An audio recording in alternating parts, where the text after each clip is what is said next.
Utah for 10 days in 5 national parks with 2 toddler boys. Come on, let's go! Let's go, baby! So to kick things off, we flew out of Philadelphia, about a 5.5-hour flight to Las Vegas.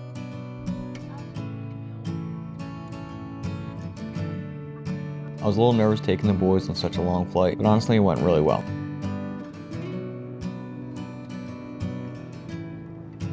We packed a bunch of new toys and activities, and they were great the whole time.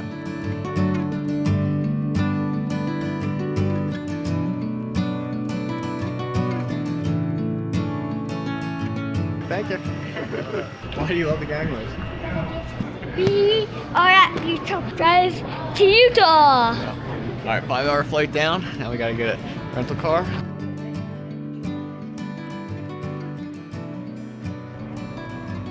It's been a while since I've been through Las Vegas. I forgot they have slot machines right in the airport. That was pretty cool to see.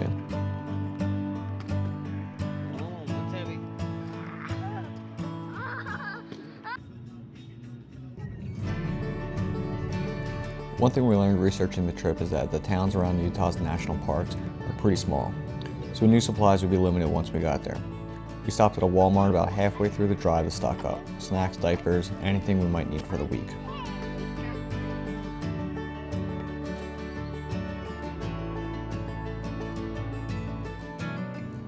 This was the first time in Utah, and honestly the drive alone blew us away.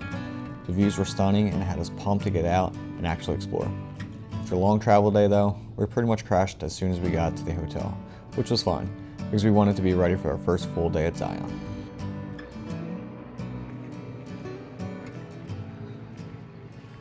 Good morning. Today is our first full day at Zion National Park. So we're staying at the Cliff Rose Hotel, which is in walking distance to Zion National Park, which is pretty awesome because we don't have to worry about the shuttles. So there's no parking in Zion, so you have to use the shuttle system. But since we can walk right in, we don't have to worry about the shuttles. So first up is going to be hitting the park office so we get stamps for our national park books. So one thing worth knowing about Zion during peak season, which is March through November, is that parking is pretty limited. From what we read, the main parking lot usually fills up by 10 a.m. But the National Park Service runs a free shuttle system that makes it pretty easy. There's 2 different loops, one through Springdale that brings you to Zion's entrance, and the other that loops around inside Zion itself.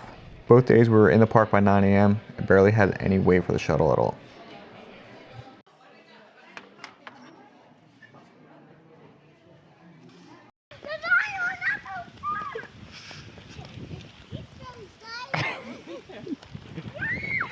First up is the Riverside Walk Trail.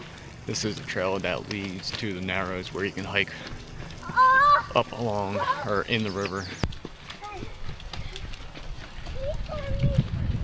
An easy 2.2-mile paved path that follows the Virgin River right through the canyon.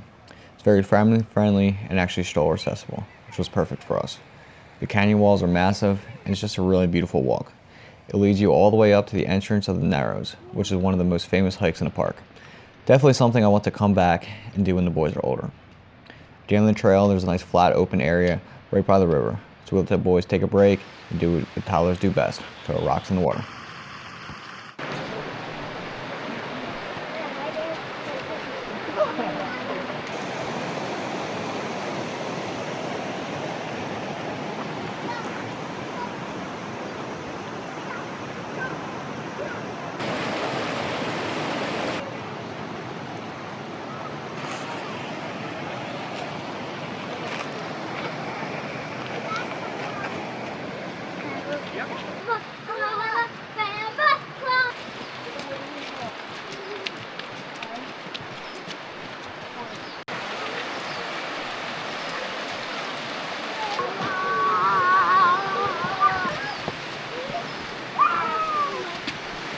Alright, next up is the Weeping Rock Trail.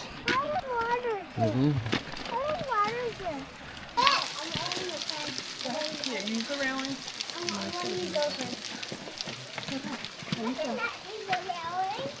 I want to go first. No, good. I thought it didn't rain, Daddy.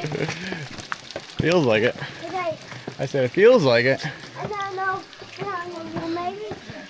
Is it raining? Not exactly. Well, how did I go falling down? It's the groundwater. A short trail, only about a quarter mile, but it's steep so it felt like more of a workout than what it looks. When you get to the top, there's this huge sandstone alcove where water slowly seeps through the rock and drips down, creating this cool misting effect underneath. Apparently rainwater from over 1,000 years ago is still filtering through the rock, which is just wild to think about. That was too deep.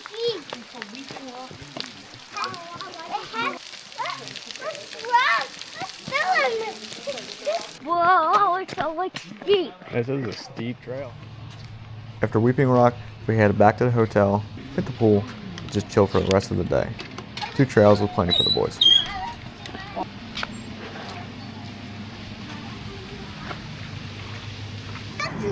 That's water. Can I have some, please? Good morning. This is day 2 at Zion. We got some little e-bike. Oh snap, there's a deer. First up is the Perouse Trail. This is the only paved trail that e-bikes are allowed on. So we're going to explore that and go from there. Woo, baby! Woo-hoo-hoo!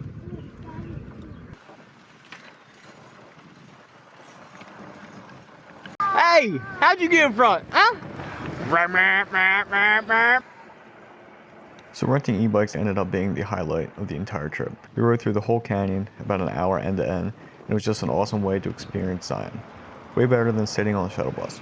You're out in the open, you can stop whenever you want, and the views are just right there in your face the whole time. The boys absolutely loved it, and I can't recommend it enough.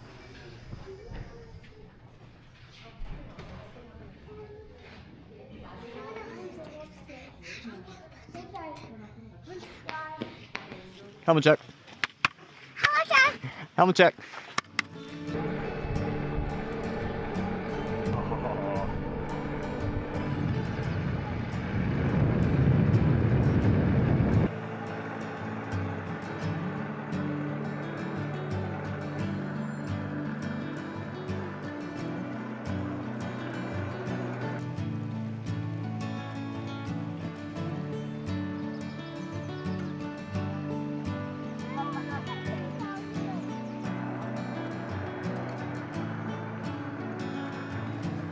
I'll go.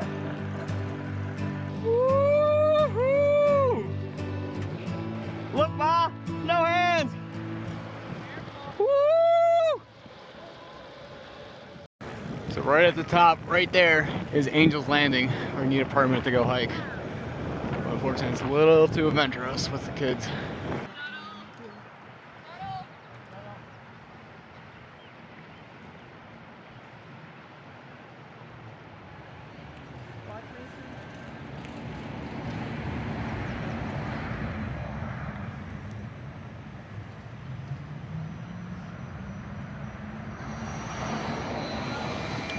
One of the stops on the e-bikes is at Emerald Pools Trail. It's about a 3-mile loop, but we only hiked to the lower pool section and back. Honestly, it's probably one of our least favorite hikes on the trip. The trail was pretty crowded, and the lower pool was pretty underwhelming. Especially when you compare this trail to Weeping Rock Trail. Weeping Rock was a pretty short hike with a lot better views. So if you're only in Zion for a day or two, probably skip this one and hit Weeping Rock instead. After we returned the e-bikes, we took it easy for the rest of the day. There's this nice spot right by the river near the hotel, so we let the boys play down there for a while before packing up and getting ready to head out in the morning.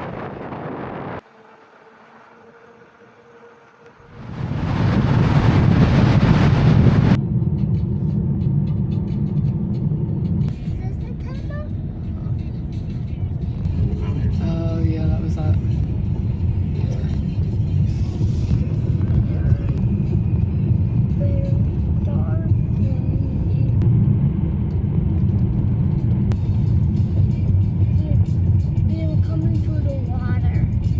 So that wraps up the Zion portion of the trip. Next up is Bryce Canyon and Capitol Reef National Parks. So, if you made it this far, thanks for watching. Don't forget to hit like and subscribe, and we'll see you on the next one.